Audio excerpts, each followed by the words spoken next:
Hojii Gooftaa guyyaa kamisaa dhiphina kee godhattee madaa'uu keenya madaa'uu kee godhattee du'a keenya du'a kee godhattee nuuf jettee fannoo gubbaa kan ooltee yaa Kiristoos nu fayyisi yaa Kiristoos nutti araarami. Maqaa Abbaa kan Ilmaa kan Hafuura Qulqulluu sadan Waaqa tokkoo Ameen. Maqaa Abbaa kan Ilmaa kan Hafuura Qulqulluu sadan Waaqa tokkoo Ameen. Maqaa Abbaa kan Ilmaa kan Hafuura Qulqulluu sadan Waaqa tokkoo Ameen. Hojii Gooftaa fi Fayyisaa keenya qoricha keenya Yesuus Kiristoos guyyaa kamisaa. Akkuma barsiisa mana amantaa keenyatti beekamu guyyaa kamisaa torban dhukkubbii Gooftaa guyyaa kamisaa miila dhiqaa jedhamee beekama. Hojii Gooftaa guyyaa kamisaa.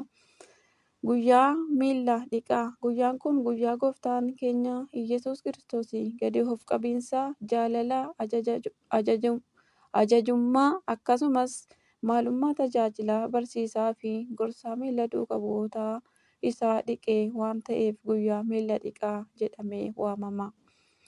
Duukaa bu'aan qulqulluu Yohaannis Yesuus miila isaanii dhiqee wayyaa isaa fudhatee iddoo isaaniitti erga deebi'ee waanan isiniif godhe hunduu hubattaniiree. Barsiisaa Gooftaas jettanii na waamtu. Isin akkuma jettan iyyuu ani isa barsiisaan keessanii fi Gooftaan keessan ergan miila isiniif dhiqee isin immoo miila walii keessanii fi dhiquun isiniif hin ta'a. Ani akkuman isiniif godhe isinis immoo akkasuma akka gootaniif fakkeenya isiniif ta'eera. Yohaannis 13:12-15. Gooftaan Waaqa ta'ee osoo jiruu inni waa'ee waaqummaa isaa hin ilaalle ture. Uumaa ta'ee otoo jiruus gadi of qabee miila uumamaa isaa kan dhiqe Gooftaan duukaa bu'oota isaaf fakkeenya ta'ee jira. Ana irraa baradhaa akkuma jedhe barsiisaan keenya hojii fakkeenyummaa gaarii raawwatee jira. Yaada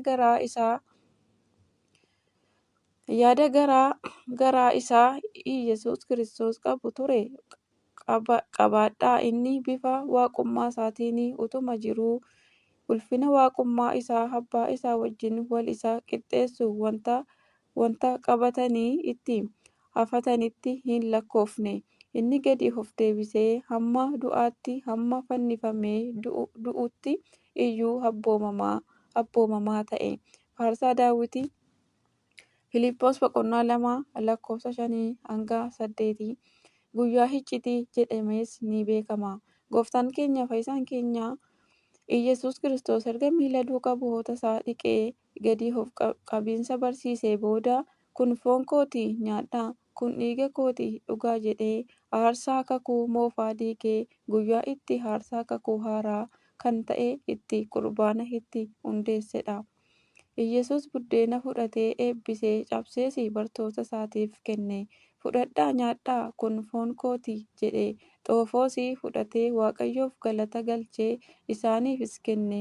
Hundumti keessan kanatti dhugaa kun dhiiga kooti.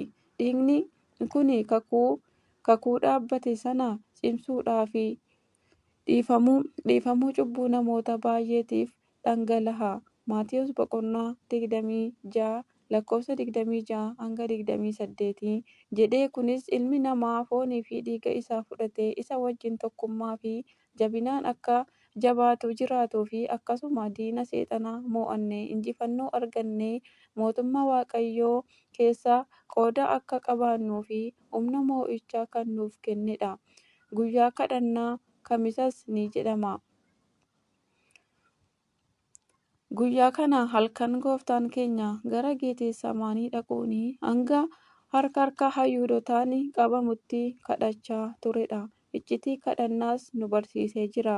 Yoo kadhanne qormaata jalaa ba'uu akka dandeenyus nu ibsee jira. Maatewos 26:36-39. Waaqayyoof galanni haa ta'u hanga bara baraatti ameen.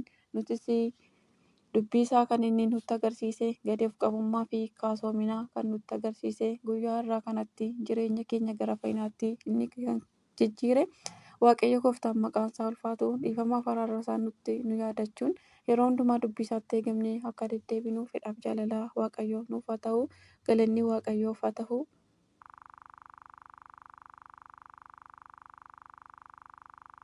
Ameen.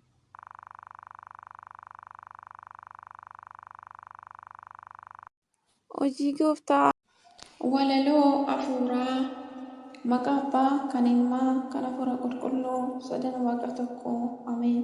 Maqaa Abbaa, kan Ilmaa, kan Hafuura Qulqulluu, sadan Waaqa tokko. Ameen. Maqaa Abbaa, kan Ilmaa, kan Hafuura Qulqulluu, sadan Waaqa tokko. Ameen. Mata duree walaloo kootii Gooftaa miilla dhiqu mata duree jedhudha. Gooftaa miilla dhiqu. Gooftaa miilla dhiqu gad jedhee bartoota. Raajiidha dinqiidha kan kee yoomuu Gooftaa. Mudhii isaa hidhatee qoorsituu fudhatee kottaa dhiqaa jedhee Gooftaasaaf. Kottaa dhiqaa jedhee dhiquuf jilbeenfate. Kottaa dhiqaa jedhee dhiquuf jilbeenfate. Jaalala addaa ibsee dhiqe miilla Yihuudaa. Jaalala kan jedhamtu dhaabee seera addaa. Phexros dideera hin dhiqu jedheeni isaan yoom dhiqanne hin beekne akka bade. Akka qaamni guutuun dhiqamuu gaafate hundumtuu galee fi dhiqachuuf dhihaate. Kasoomina maaliin gad jedheetoo dhiqaa. Kasoominni Gooftaa baay'ee nama dinqaa. Kasoominni Gooftaa baay'ee nama dinqaa. Seera isa kamiinuu hin jiru kan akkasaa.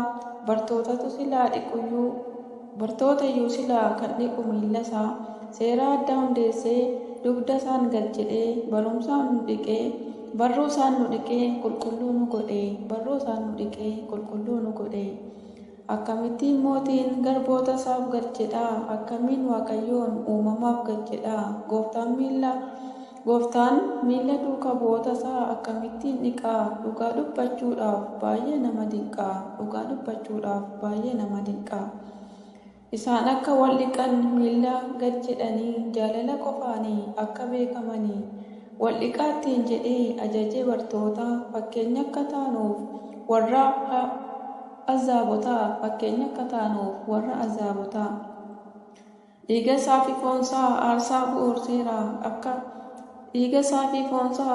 bu'uurseera. Isa akka nyaannuuf jireenya taasisee.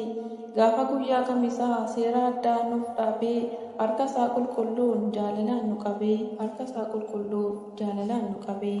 Ameen. Galanni Waaqayyoof deessu haadha isaaf ulfaataa fannoo isaaf hanga bara baraatti. Ameen.